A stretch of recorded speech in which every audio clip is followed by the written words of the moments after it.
ওয়া রাহমাতুল্লাহি ওয়া বারাকাতুহু। আরিফ আনার বাগানের পক্ষ থেকে আপনাদের জানাচ্ছি আন্তরিক শুভেচ্ছা। দেখুন আলহামদুলিল্লাহ কি পরিমাণে আনার ধরেছে এবং আনারের কালার এবং সাইজটা আপনারা দেখতে থাকুন। আলহামদুলিল্লাহ শুধু এই এক গাছে আপনাদের দেখাবো এমনটা নয়, চলুন আরেকটি গাছ আপনাদের দেখিয়ে আসি, পুরো বাগানই দেখতে থাকুন আপনারা।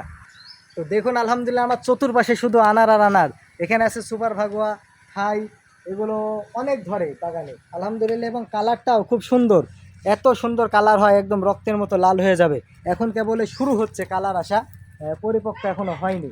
এই যে আপনারা দেখতে পাচ্ছেন লাল টকটকা হচ্ছে, এই যে এখানে দেখছেন এই যে এরকম আস্তে আস্তে কালার আসতে আসতে পুরো লাল হয়ে যাবে, উপরটা পুরো লাল হয়ে যাবে। বীজগুলো নরম, একদম সব দানা। তো যারা বাণিজ্যিকভাবে চাষ করতে চাচ্ছেন আমি তাদেরকে বলবো যে সুপার ভাগুয়া, থাই, হ্যাঁ, এগুলো আপনারা পর্যাপ্ত পরিমাণে লাগাবেন। প্রায় বিঘা বিঘা জমি যদি আপনারা লাগান তো আলহামদুলিল্লাহ কেউ আপনারা লস খাবেন ইনশাল্লাহ, এতে আমি আশাবাদী। তো আজকে পর্যন্তই, দেখা হচ্ছে পরবর্তীতে আবার কোনো অন্য ভিডিও নিয়ে। আসসালামু আলাইকুম ওয়া রাহমাতুল্লাহি ওয়া বারাকাতুহু।